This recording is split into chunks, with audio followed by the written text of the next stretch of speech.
What's up, everyone? It's Dakota, and welcome back to another Pioneer video. And this week, we're going to be taking a look at the Izzet Phoenix deck with Regional Championship Washington, D.C. just about a month away from, kicking off this, new Pioneer format and being one of the first major tournaments that we have with a new Pioneer format and all the things that have changed since Amalia and Sorin Imperious Bloodlord has been banned. It's been predicted, and I even predicted that Izzet Phoenix will probably be one of the best decks going forward. Probably not a very controversial take, given the fact that Izzet Phoenix was kind of the top deck going into Pro Tour Mirza Karlov Manor, ahead of traditional Rakdos midrange and blue-white control, and really ever since we had seen like Amalia kind of fine-tune its list, and then of course the various Rakdos mid-range-esque decks kind of pick up Sorin plus Vein Ripper as like a way to kind of attack the format, and turns out that being one of the best things to do. It kind of put Izzet Phoenix into the shadows, but now that the two top decks of the format have now essentially been banned and have no possibility of being played, Izzet Phoenix is primed to take center stage at what I would expect to be the most registered deck at Regional Championship Washington, D.C. Of course, we're going to get into some of the things going on in the Izzet Phoenix deck, why it is more than likely going to be one of the best decks, and why a lot of people do consider it to be one of the best decks in the format. But of course, before we get too deep into that, I would appreciate it if you're not already subscribed to the channel and you do want to see more videos from me. I do post quite a bit about the Modern and Pioneer format, as well as doing some other longer form videos kind of pertaining to some of the history of maybe some of your favorite cards, or maybe why some of your favorite cards are not playable. Those are some of my favorite videos to do, honestly. But if any of that interests you, please consider subscribing and ringing that notification bell so you know when those videos get posted. It's a free, easy way to support me and my content. As we try to get to 1,000 subscribers, we are so close. As I'm recording this, I'm like within like less than 10 subscribers. I want to thank Damien real quick. I'm going to shout him out in this video just because he, went on and like kind of advertised my channel and stuff to, a lot of people, and I kind of got like a boost in subscribers from that. So I'm greatly appreciative. So thank you for that, Damien. If you end up watching this, I really appreciate you, buddy. But with all that said, let's go ahead and take a look at this Izzet Phoenix deck and kind of dive into what exactly is going on here. So for those of you that may not know, maybe are new to the format or whatever the case may be, there's this card called Arclight Phoenix. Back in the day, for a while, this was like the thing to be doing in Modern. Of course, before we got Modern Horizons 1, then it was either this or doing the Hogak thing. And, maybe one day we're going to get into the history of the Hogak deck. But, Arclight Phoenix was a very powerful creature, and it was a very powerful build-around thing to do, and a really nice payoff for what you got to do, and we'll kind of get into why it was pretty powerful here in a second.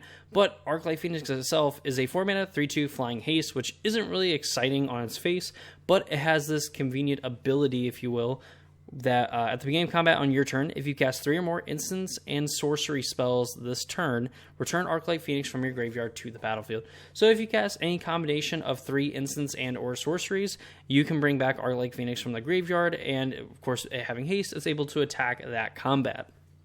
So it makes it a card that is very hard to deal with, because if you just destroy it, well, you're more than likely able to kind of cast more spells to then end up bringing it back. And with how these decks are typically built, we're looking at playing a lot of these cantrip type effects where we're going to be casting spells, we're going to end up drawing cards, or having ways to like look at cards and put them into our hand to then just essentially be able to like stay fueled up, but then also have the ability to put Phoenixes into the graveyard to get them back later, or of course just naturally casting them. If the game does go along like that, you are able to kind of attack, put some pressure on your opponent, and again, if they get rid of the creatures, whether they destroy them, whatever the case may be, short of exiling them, you're going to be able to bring Phoenixes back and continue to apply pressure to them.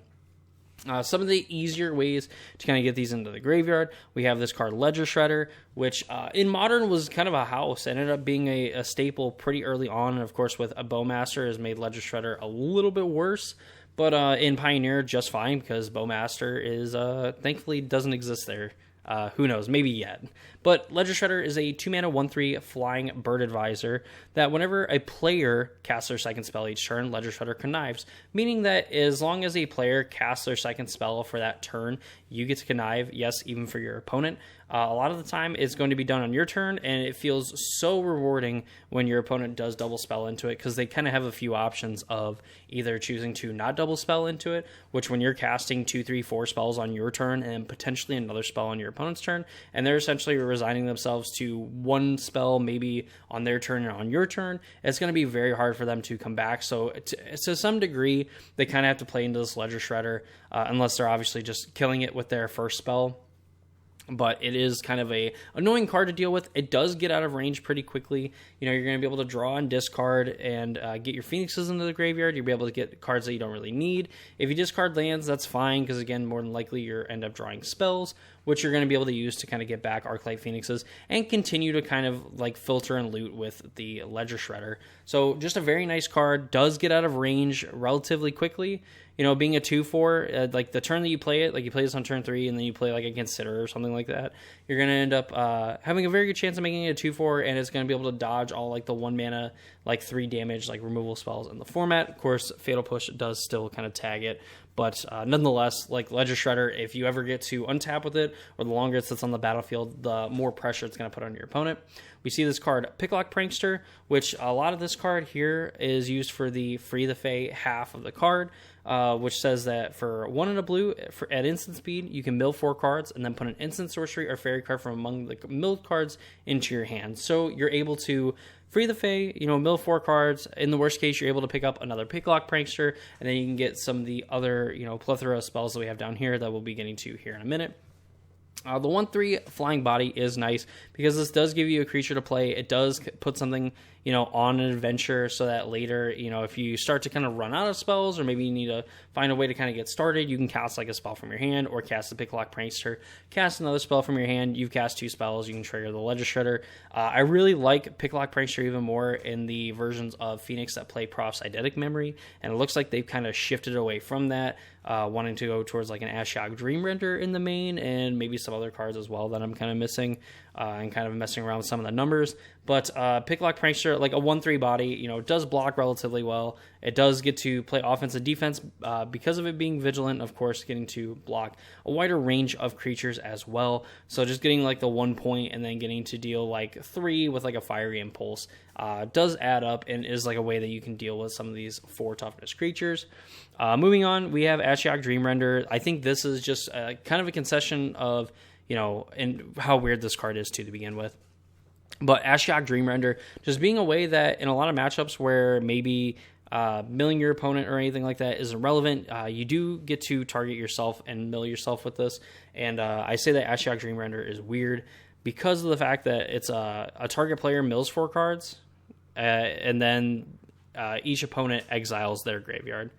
So it's kind of weird in the fact that you would think that you'd mill somebody and then they exile their graveyard. So you can just mill yourself and then your opponent exiles their graveyard. Or in like the mirrors, if you really want to get aggressive, which I don't think it's actually all that great to mill your opponent in the Izzet Phoenix mirrors, especially since this is just going to get rid of the graveyard anyway. You're probably going to be able to tag like a Phoenix or 2 with this. Plus, milling yourself, meaning that you can kind of fuel your own graveyard and kind of get things going on the next turn with your own Arclight Phoenixes and things like that. So kind of a neat addition to the deck. They were playing this in the sideboard at one point, and you could still see one in the sideboard here. And I think this is just a fine addition in the main, just kind of giving you something to kind of do where, this is sort of kind of like a win condition that you could have where you just, target your opponent 4 or 5 times with this and mill 16, 20 cards. You end up getting rid of their graveyard. Life's going to be good. On the flip side of it, you mill yourself with this. You're going to be able to mill yourself for a ton of cards. You're going to be able to be very likely to hit your Phoenixes and then continue to apply pressure with them as well. So we talked about the Phoenix. We talked about some of the other creatures in the deck that can kind of help you close out the game. And the spells here are obviously very important to kind of keep that chain going. So we have a playset of Consider, where we can, for a blue mana, we surveil 1 and then draw a card. Opt, scry 1, draw a card for a blue mana. And then for Sleight of Hand, you pay a blue and you look at the top 2 cards of your library, put one of them to your hand, the other one on the bottom of your library. So these are ways that you can kind of, you play this card, you're going to get a card back. You see Fiery Impulse and Lightning Axe. Lightning Axe is going to help you to ditch Arclight Phoenixes or redundant lands, or just spells that aren't going to be very useful. in this particular matchup or in particular game, and then you're going to be able to deal 5 damage to target creature. You're going to be able to clear out things like the Shieldreds that maybe come from the Rakdos players, and a lot of the other cards that are kind of out there. Basically anything that Fiery Impulse doesn't hit. Lightning Axe most of the time is going to, with the exception of a few 6 toughness creatures, but Lightning Axe a lot of the time is going to kill just about anything that you need to. Plus, this allows you to main phase Lightning Axes on your turn, or rather even in your own upkeep, to maybe get rid of a Shieldred to then start kind of casting more spells with Arclight Phoenix, because this is going to help you get one of them in the graveyard, and then of course casting one of the spells on your turn, which is really neat. We go farther down, you see Spell Pierce here, counter target non-creature spell unless controller pays 2, just really nice early interaction, cheap interaction as well, so that you're able to cast your spells on your turn. You can leave up a mana or 2, and then do your attacks, pass the turn, and then you're able to leave up Spell Pierce, or you're able to Fiery Impulse something. If your opponent's playing Spell Pierce, you're able to kind of Spell Pierce it back and have a little bit of interaction with what your opponent has going on. Then we have a Galvanic Iteration here, which I really enjoy playing this card, especially in the version that we're playing Prof, for a card that we're going to get to here in a second. So Galvanic Iteration for a blue and a red. At instant speed, the next time you cast an sorcery spell this turn, you copy that spell. You may choose new targets for the copy, and it flashes back for 1, a blue, and a red. So this works very, very well with this card, Treasure Cruise, which kind of ties the deck all together and allows you to definitely keep chaining together, even if you just cast this card by itself. So Treasure Cruise, for 7 generic mana and a blue, you can draw 3 cards. Now, that's obviously not a very good rate. Pay 8 mana, draw 3 cards. Especially at sorcery speed, but it has the delve mechanic, meaning that you can exile a card from your graveyard, and each card you exile pays for 1 generic mana. So for 1 blue and exiling 7 cards from your graveyard, you're going to be able to Treasure Cruise, draw 3 cards. This is back-breaking for a lot of decks, because once you kind of get Phoenix's back for the second or third time, without a Treasure Cruise, you kind of start to run out of steam. You end up eventually just hitting enough lands. Treasure Cruise just gives you enough raw cards that you're going to be able to, a lot of times, kind of play through the fact that maybe your Considers and your Ops did find, one cantrip, but then they found 2 or 3 lands. Where now, if you're kind of ending on Treasure Cruise, you're drawing 3 cards and you draw a 4th card in your turn. I would imagine that between all of that, you've probably found at least 2 other spells or 1 other spell that is going to let you dig deeper to look for another card, to be able to either find another Treasure Cruise to kind of keep going and, give yourself another chance to kind of bring all these creatures back, or you've already found enough to kind of keep going anyway, or found another cantrip to kind of find another cantrip to kind of keep going as well. So Treasure Cruise, just facilitating a lot of it, just keeps your grip full of cards, allows you to make sure that you hit your land drops. Even though you don't want to necessarily flood out in this deck, you do have some options to kind of spend some of that additional mana when you have it. And you have this card, Temporal Trespass, as well, that works very, very well with Galvanic Iteration. Same thing, it's triple blue and 8 generic. For a sorcery that says you take an extra turn after this one, and then you exile it. It has the delve mechanic as well, so you can essentially, for, ideally 3 blue or 4 blue and a red, you end up taking 2 extra turns, which is going to more than likely be lethal, and plenty of the time is, with enough Arclight Phoenixes and a big enough Ledger Shredder, you're going to be able to beat through kind of most of what your opponent has to offer to kind of stop you. Mana base, pretty simple. You have 1 Ordawara, 2 Hall, a Hall of the Storm Giants as kind of your utility lands. Hall comes into play tapped, unless if you control 2 or more other lands. Hall of the Storm Giants enters the battlefield tapped, and you can pay 6 mana until end of turn. It becomes a 7/7 giant, blue giant creature with Ward 3. So this is going to be something that you can sink your mana into, and I mean, a 7/7 with Ward 3 is pretty big, as most of the damage spells aren't going to be able to do much to it, and obviously, Fatal Push is going to cost 4 mana to try to get rid of this thing. So definitely a tough creature to deal with. And your opponent's going to have to leave up a ton of mana to be able to interact with it.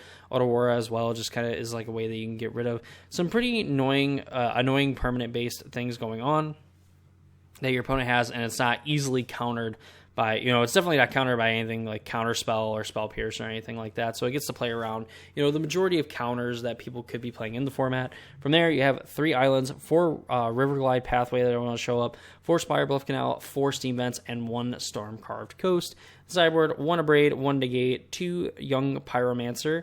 you have 1 Ashiok Dream Render, like we do have in the main board, 2 Brazen Borrower, 2 Brotherhoods, and 3 Mystical Dispute, and 3 Crackling Drake. Crackling Drake is another creature that you can essentially play around like Graveyard Hate, because most people that would bring in something like Leyline of the Void, or maybe bring in Rest in Peace, or even just kind of like the one-shot effects like Soul Guide Lantern to get rid of your graveyard. Crackling Drake is still going to be a huge creature because it cares about the total number of instants and sorceries you own in exile and in your graveyard.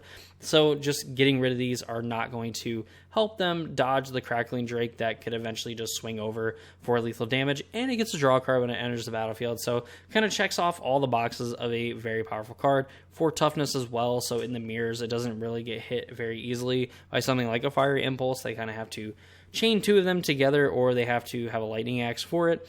Either way, they are kind of investing a decent amount of resources into dealing with your Crackling Drake, and if they can't, then it's kind of just game over, because this thing gets really big really quick.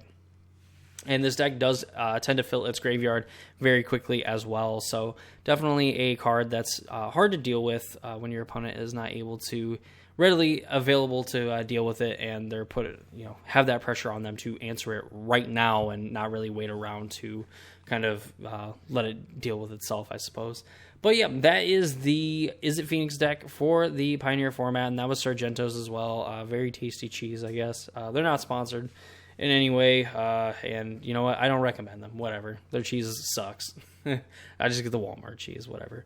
But yeah, that's the Izzet Phoenix deck. Overall, I think this deck just has a ton of consistency, and it's pretty easy to have some consistency when a lot of your hands are, 1 or 2 lands, and then you have kind of a mix of like removal spells. Maybe you have, like a Fiery Impulse and a Lightning Axe, one of the two. You have a Ledger Shredder, and then you have like a few cantrips and stuff. It's hard to mulligan that kind of hand, and it's hard to not want to hit your land drops from there as well, because with all the cantrips and kind of all the things that you're doing, it's kind of easy to set up, a turn where you play like Ledger Shredder and another spell to kind of get things going, and then kind of from there get to, continue to double spell, continue to kind of sculpt your hand thanks to Ledger Shredder, Connives, and just your Consider's opposite sleight of hands, that you're going to be able to find kind of the answers you're going to need. If you need to get a big creature off the board, you're going to be able to dig towards a Lightning Axe to end up dealing with said card, or maybe even a Fiery Impulse as well. Fiery Impulse will take care of it. Or dig towards Treasure Cruise to kind of gas back up, generate a ton of value in that way. That it's going to be pretty hard for your opponent to continually board wipe every single turn, or have multiple answers for multiple different creatures, because a lot of those creatures are just going to be able to come back and continue to put pressure on their life total. Izzet Phoenix, I do think, is going to be one of the best decks, and definitely have a target on its head now, and I would expect it to continue to carry that target into the regional championship, unless we see something just super crazy come out of it. It's not totally crazy. We remember Murders of Karlov Manor. That's kind of where the Rakdos Vampires deck came from. It was a Team Channel Fireball build. It was just kind of, laughable when they released the metagame breakdown, and of course turns out the rest of us should be laughing at ourselves, because we thought that this deck was kind of like a meme, a gimmick, and turns out it ended up being, at least in terms of metagame share, probably one of the best Pioneer decks of all time, and at least a deck that people played a lot of. I mean, whether you don't want to necessarily call it the best deck, it was certainly at any point in Pioneer's history, aside from maybe the very, very, very early parts of it, where it was the most played deck. And Izzet Phoenix is probably one of the more beloved archetypes by players, just because it definitely has a lot of fun play patterns and a really nice puzzle to solve. So definitely expect it to be one of the better, if not one of the best decks moving into this Pioneer format, and then going into Regional Championship DC. Now that was long-winded enough, so thank you all for watching. I hope you enjoyed the video. If you did, please leave a like on the video. Comment down below what Pioneer deck you would like to see next. As always, if you're not subscribed to the channel, please consider doing so, and ring that notification bell so you know when those future videos get posted. But that's going to do it for me. Hope you all enjoyed it, and I hope to see you all in the next one.